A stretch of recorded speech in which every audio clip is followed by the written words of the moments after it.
Some men call it progress, down with those who doubt. To join the causes others join, and shout when others shout. Come, you're a man, no passive stone. Stand up and call your soul your own. Go on alone, go on alone. Banish weakness, go on alone. Go on alone, go on alone. Don't look back, just go on alone.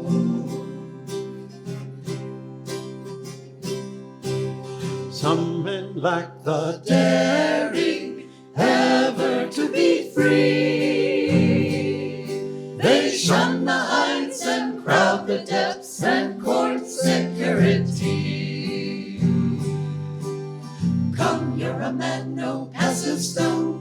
Stand up and call your soul your own. Go on alone, go on alone. Banish weakness, go on alone. Go on alone, go on alone. Don't look back, just go on alone.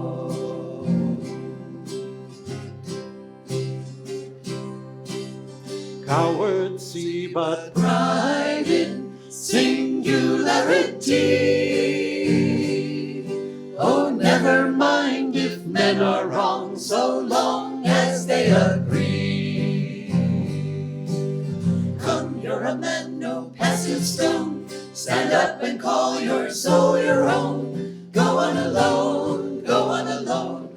Banish weakness, go on alone. Go on alone, go on alone. Don't look back, just go on alone.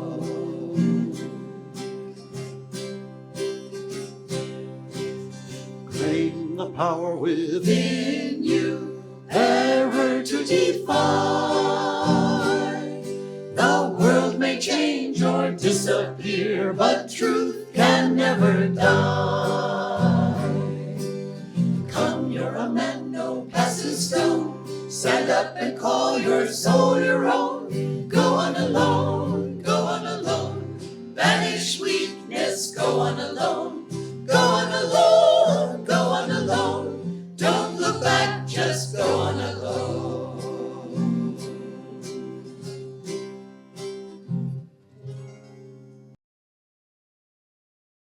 I'm reading from Rays of the One Light. These are weekly commentaries on the Bible and the Bhagavad Gita. This week's reading is Perfection is Self-Transcendence. Truth is one and eternal. Realize oneness with it in your deathless self within. We begin this week with a passage from the Gospel of St. Matthew. Love your enemies. Bless them that curse you. Do good to them that hate you, and pray for them which despitefully use you and persecute you. If ye love them which love you, what reward have ye? Do not even the tax collectors the same? And if ye salute your brethren only, what do ye more than others? Do not even pagans so? Be ye therefore perfect, even as your Father which is in heaven is perfect. This teaching is a continuation of last week's lesson. To love all equally is possible only by seeing God everywhere, in others as well as in oneself. See whatever comes to you unasked for as a manifestation of His will. Be grateful for the pains you experience, for they are healing strokes of His love. Sometimes healing is effected only by strong measures, but His love for you is manifested in the very attempt to heal. Strive always to be impersonal, as though whatever happens to you were happening to someone else. Persecution gives us the supreme opportunity to deny the thought, this is happening to me, and to affirm our inner freedom from the thought of ego. Don't allow the negative perceptions of others to become your own self-definition. Seek God. This is the true goal of life, though how difficult to cling to in the midst of hatred, spite, and persecution. The Bhagavad Gita tells us in the 7th chapter, out of thousands, one strives for spiritual attainment, and out of many blessed true seekers who strive assiduously to reach me, one perhaps perceives me as I am. O truth seeker, be one among all those thousands who seeks the supreme goal. Thus, through Holy Scripture, God has spoken to mankind. Om, Om, Om.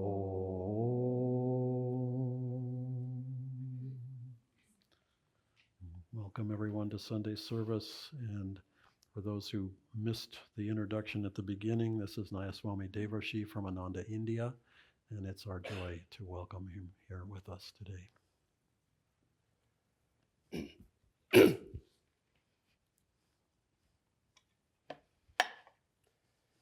Well, thank you everyone for joining together, and it's a joy for me to be here. It seems I come almost every year these years. I live in India 10 months out of the year or so. I live in India, period, and I visit the US for a couple months. I'll be heading back in about, 10 days, 12 days from now. And it's just a joy again to be here with my brothers and sisters here in Ananda, Sacramento, where I've visited many times over the decades. The topic today, perfection, is self-transcendence.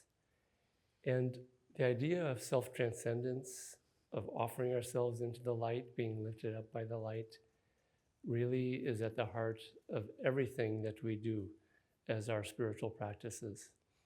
Chanting, devotion, meditation, service to others, service to God, to the Guru. It's all done as a way, as a vehicle to show us and to help us offer ourselves into that light of God, where the grace and the light of God can lift us up. And we don't reach perfection through our own self-efforts. We don't pick ourselves up by our bootstraps. I think it's physically impossible to do that. But we do have to put out the energy to put ourselves into that place where God can lift us up. And that's what I'll be talking about, the different ways that that happens. One of them, Swami Kriyananda in the reading, he touches on it, and it's a little bit of the hard way, the rough, rocky, hard road, where he says that to see whatever comes to you unasked for as a manifestation of his will, be grateful for the pains you experience, for they are healing strokes of his love. Sometimes healing is effected only by strong measures, but his love for you is manifested in the very attempt to heal. And this, I'll talk about the easier way later, the more liberating, self-giving way. But people sometimes ask, they see a serious seeker of God, someone who wants freedom, suffering from some karma, in extreme pain, or working with a health challenge or some real serious test. And they just ask, why is God letting this happen? Why is the Guru letting this happen? And I hate to break the news, but if you look closely, and I think God kind of turns her head away and the Guru hides, because if you ask them why it's happening, they're going to say, I'm making it happen. I'm the cause of this. Because the soul who really wants freedom is wanting to do anything it takes to transcend the little self. And we pray. Sometimes we forgot that we prayed. Sometimes we remembered. We prayed to God, I want freedom. Free me from being this frozen, separate piece of the sky, the ocean, like in that chant, and dissolve this frozen Devarshi so that frozen, separate Devarshi can merge into the ocean of light and merge into the ocean of spirit and freedom.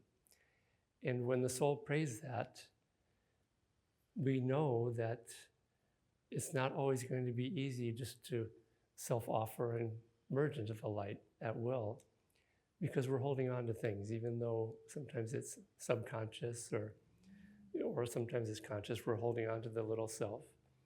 And God, out of infinite love, knows that the only way to free us from our own self-limitation is sometimes a hard and swift kick in the pants behind us. And I share in the Kriya-yoga book some ways that I've worked with it, which they're my own stories, but they're really everyone's story about the tests and challenges that we go through. And I won't get into the details, but I share one story of dealing with an extreme chronic pain condition that I couldn't really even function or even sit up at times. And I reached a point of despair and sort of hopelessness, and I couldn't do anything to fix myself, no matter how much I tried, no matter, I looked it up in the index of the book, and it wasn't in the index of the book, where most tests, for some reason, they're not in the index of the book for us to solve so easily. And God is pushing us in a very particular direction that He wants us to go to learn self-transcendence.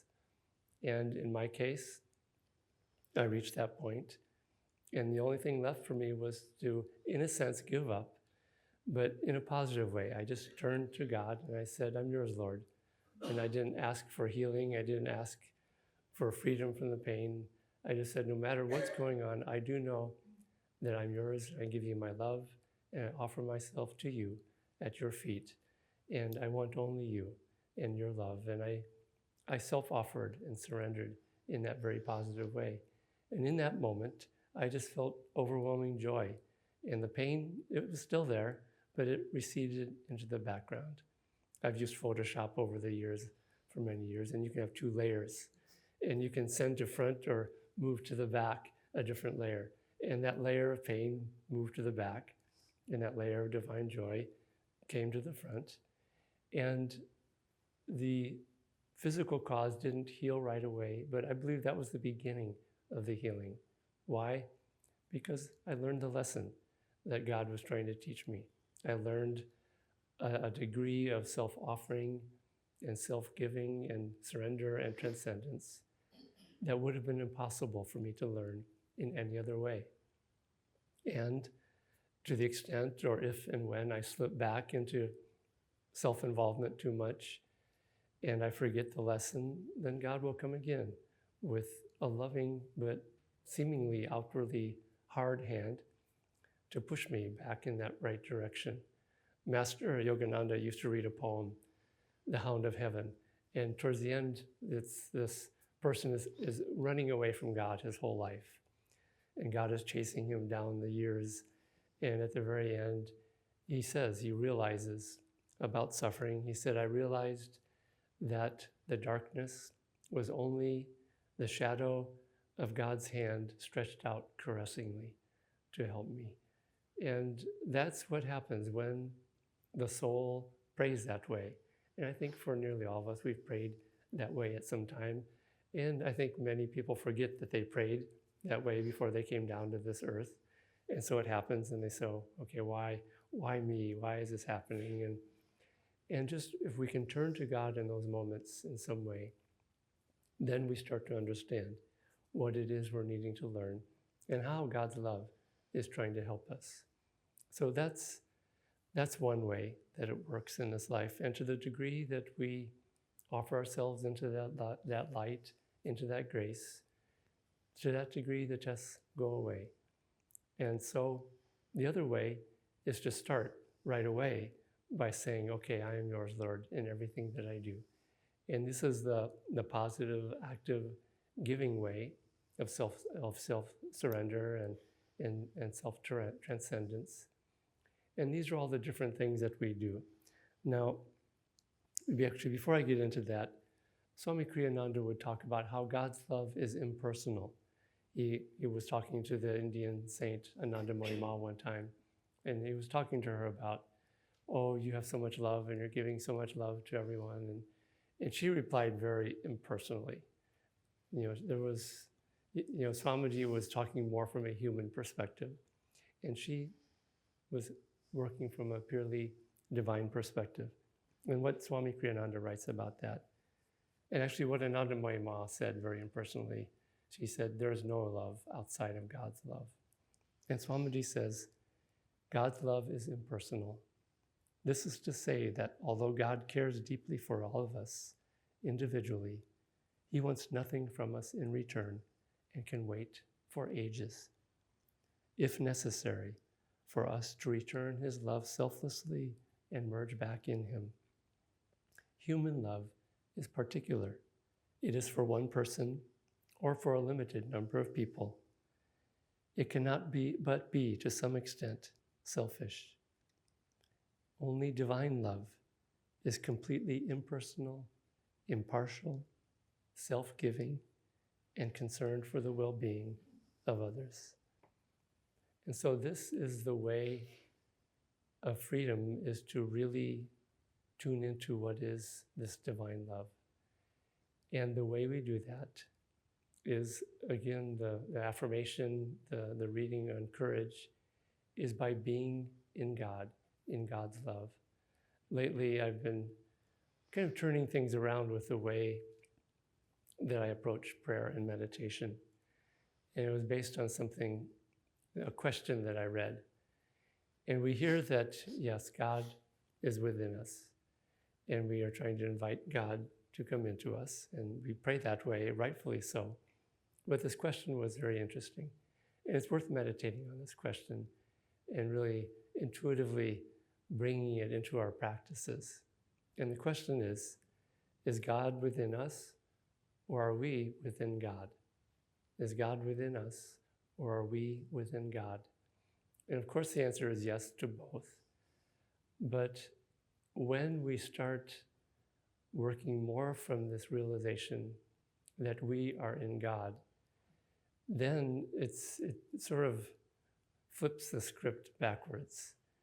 And rather than thinking that God has to enter us from outside, we realize that for all of eternity, now and always, I am in God. I am part of God. God is already not in me. God is every atom and every cell of my being.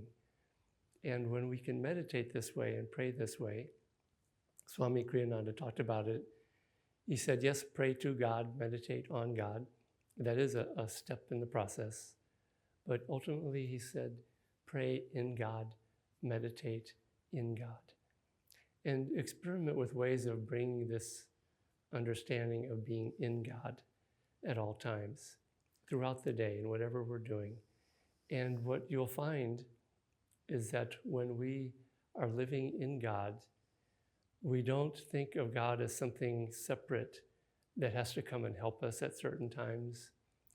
Yes, we hear about how we want to act as an instrument of God in everything that we do, rather than just, little Devarshi giving himself, but feeling God flowing through. But when we are in God, or let's say the other way, when we forget about God all day long, and the time comes to be an instrument, a channel for the light, we think, oh my God, okay, Devarshi, get out of the way and try to feel God flowing through you, and it's time to be an instrument for the light. And it's not easy to do it that way.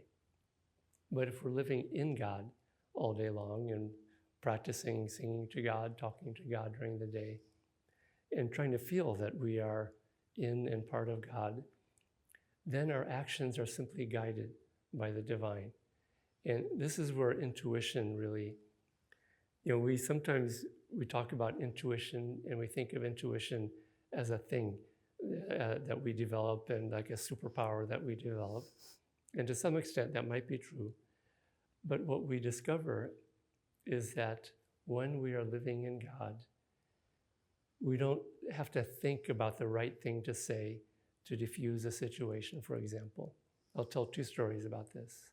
One just was yesterday. I was visiting one of our Ananda kriya-yogis who's been in prison for most of his life, for maybe 40 years. And it's in maximum security prisons that he's in.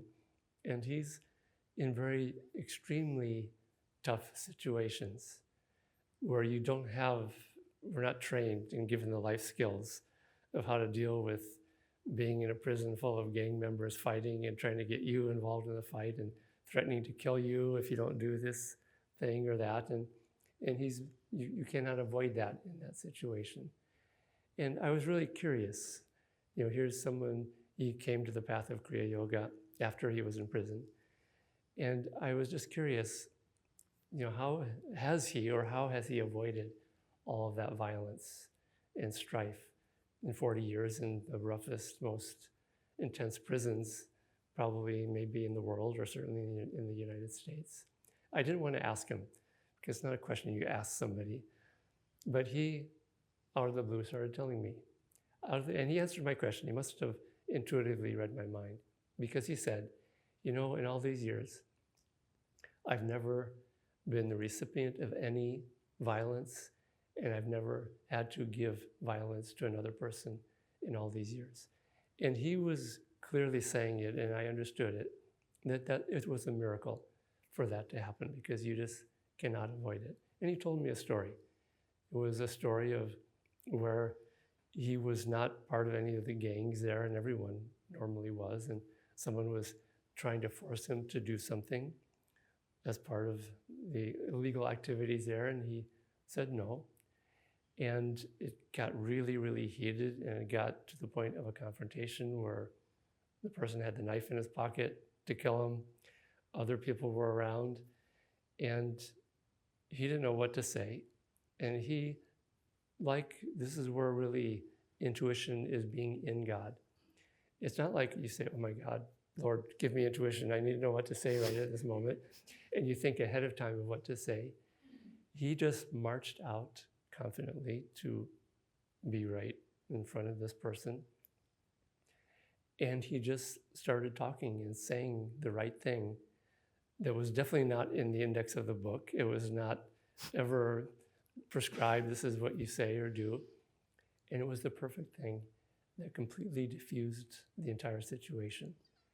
And this is an expression of intuition that is not something that we try to do or that we do, quote.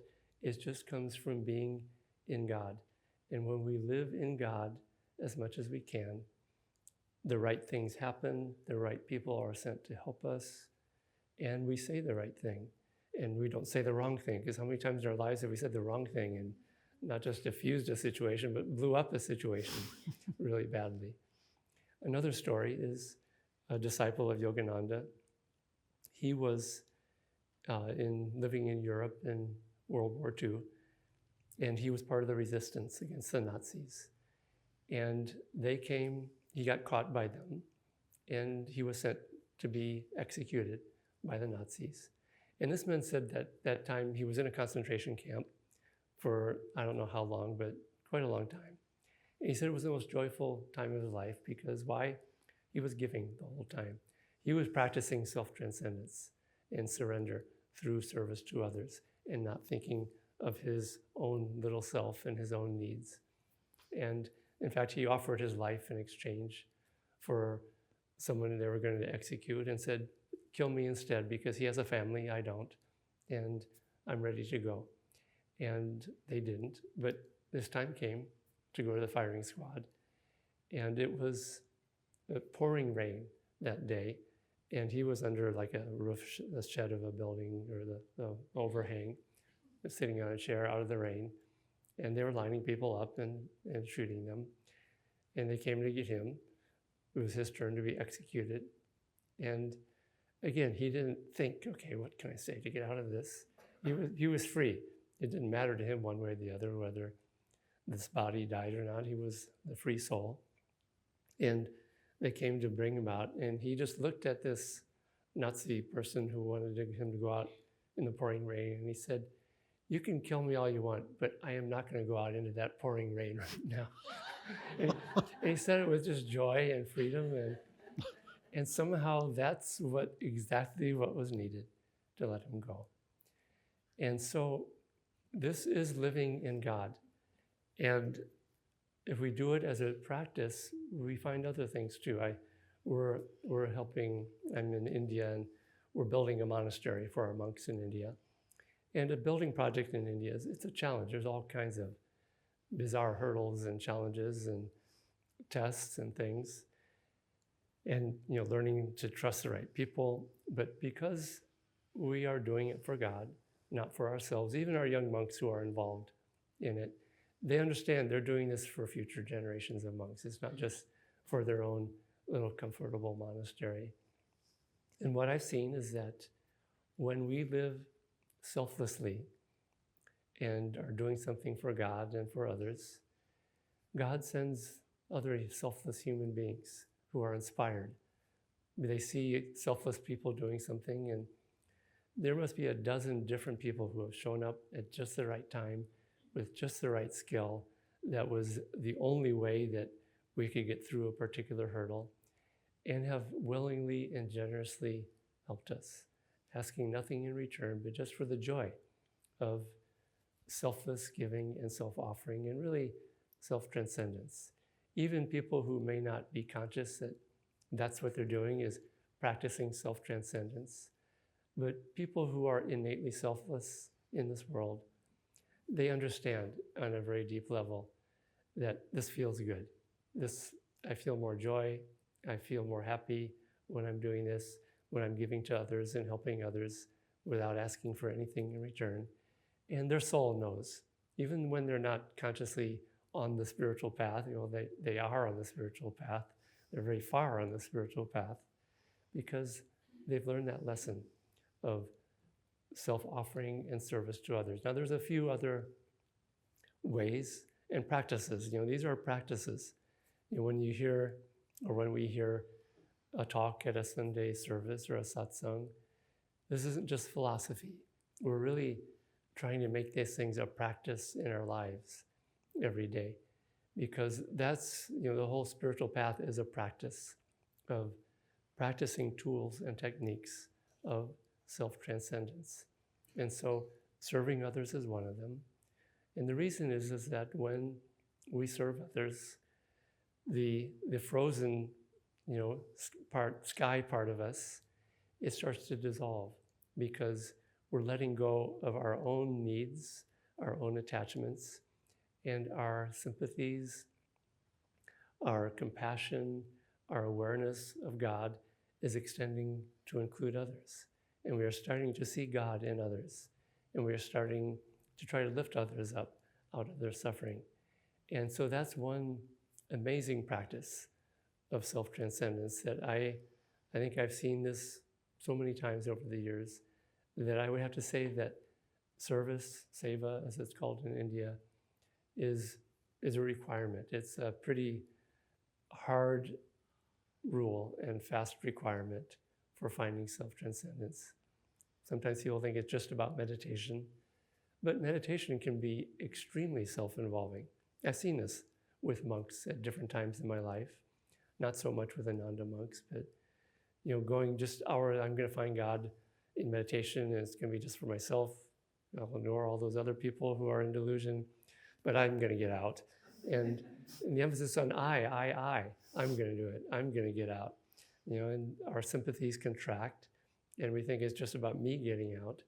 But there's a spiritual rule that Yogananda shared that in order to become fully liberated, you have to help free 6 other people. And this isn't like a mathematical thing. I laugh sometimes that so you have to free 6 other people. So I'm going to look for someone who's almost free. Then I'm going to help them. Just be a lot easier rather than starting with someone from the beginning and trying to drag them all the way up. But it's a principle where, to the extent that we help others become freer in whatever bondage that they're in, we become more free. Whether it's 6 or 100 or whatever kind of thing we're trying to help them with. When we serve others, we give to others, we become more free. And people thank those of us who travel around the world and do these things and help others and give classes. And I think you don't realize that I'm just being really selfish by doing this, because I feel more free when I do this. And I'm not really feeling that exact way, but we do. We do these things because our freedom depends on that. All of our freedom depends on that in big ways and in little ways. I would prefer more simple serving God and the Guru, the things that all of us do, whether it's being behind the camera, setting up the altar. One of the great ones that I think is there from the beginning to end. I was in Ananda, LA, Torrance, South Bay Center, and there was mostly Ananda people. And I was talking about service, and I said, yeah, and there's one service that is central to Ananda people that we do from the beginning of our Ananda life to the end of our Ananda life. And can anybody say what it is? And someone blurted out right away, yeah, moving chairs. And this was a real Ananda person because it's something that we just do. I mean, service is going to end, chairs are going to start moving to another room, and it's like doing kriya. We do kriya and we move chairs. But the moving of the chairs is actually really symbolic and important. That in some ways it's beautiful because we're using our hands and legs and our back to serve God and to serve the Guru. And I hope that never goes away for myself and many others, because it's such a pure way of serving God. It's just very reflective of the most pure kind of service. Some other practices, it's more about how we do things. Kriya-yoga, it's a spiritual technique.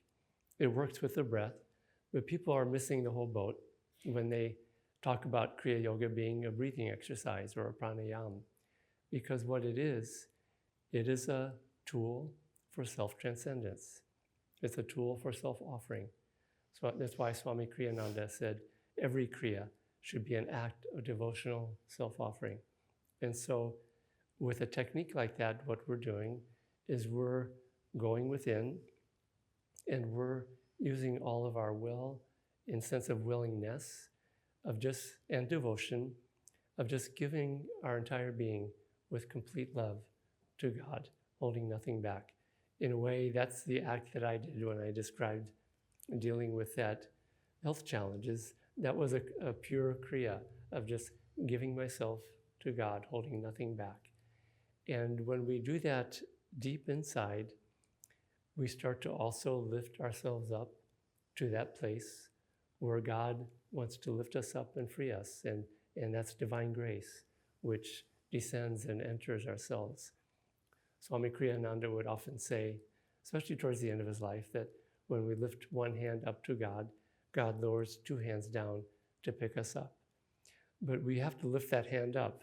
It takes effort and it takes our human involvement of reaching up and offering ourselves up to God. And in a way, the Kriya technique is an act of bringing not just our hand up, but our whole being, and God lifting us up with grace. And this is a bigger topic, which is cooperating with divine grace. And so other practices that work in this same way is meditation, and when we are not doing techniques.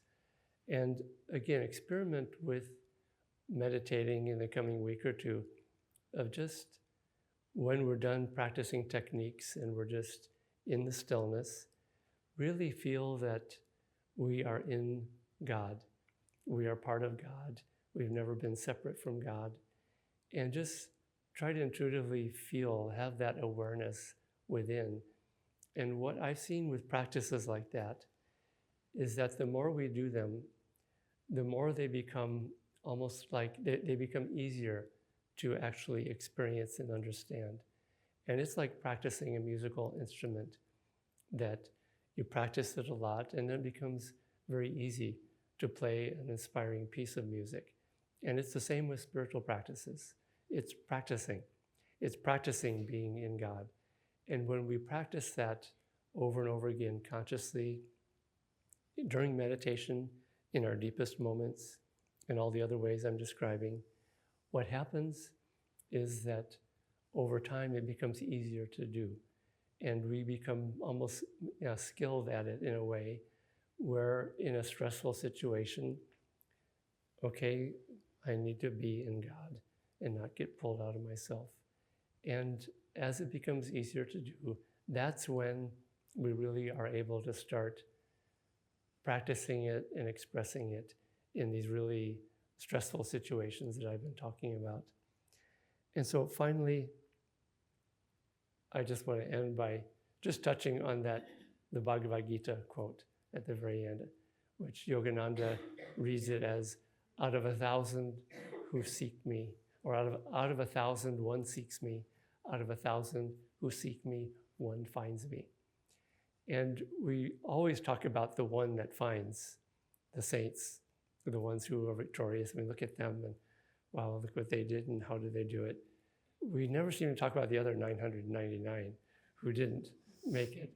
And it's instructive sometimes to see, because over the years at Ananda, Dharmadas, Nirmal, and I, we've been, almost 50 years maybe, or almost 50 years, approximately 50 years. We've seen a lot of people seriously come on the spiritual path. They were among the 1,000 who were seriously seeking and became one of the 999. Yogananda said, our percentages are much greater than 1 in 1,000, so don't think we're just 1 in 1,000 here. But what did they have in common, the ones who slipped away? And it was feeling that I need to do this myself. I don't need to be part of a sangha of other people doing it, or maybe there was the delusion that I can go off on my own and meditate and do it, or I don't need the guru guiding me to do it. And in some way, people get out of that deeper understanding of being in God, and for disciples of this path, being in the guru. Because for those of us who are following these great masters, it's really being about in the guru's presence, following the guru's advice, asking the guru, what do you want me to do? And when we do that continually, again, it's another practice. And over time, it develops more deeply. And this is what really gets us attuned to the guru's consciousness. And again, it gets us in tune with the grace of God. And it's the grace of God and the guru only, in the end, that lift us up to divine freedom and help us to overcome even seemingly impossible human traits that we've been struggling with for many years and even many lifetimes. So let's experiment with this more and more as we live our lives the coming weeks, but also during meditation, to be more living in God and feeling that we are always in God. We are always in God. But when we forget, then we start to separate. And when we remember, then that self-created barrier around ourselves that keeps God out, it's really keeping us in, is what it's really doing. And so let's try to break those bonds and dissolve and melt this frozen piece of sky that each one of us is. So may their grace free us and guide us and lift us up these coming weeks and years.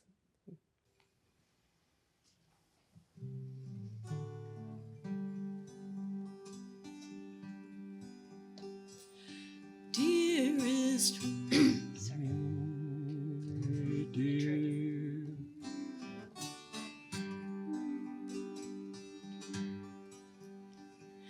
dearest, when I think of thee, heaven opens and I see shafts of light upon the earth. All then seems of noble birth, shafts of light upon the earth. All then seems of noble birth. Kindness then appears divine, human error then benign. Goodness rules the universe, men a higher love rehearse. Goodness rules the universe, men a higher love rehearse. Thoughts of you my peace assure, calm my heart and make it pure.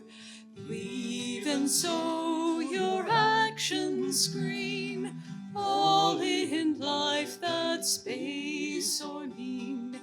Even so your actions scream, all in life that's base or mean.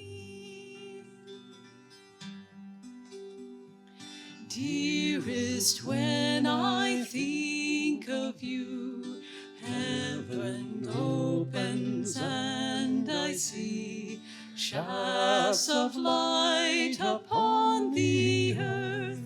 All then seems of noble birth, shafts of light upon the earth.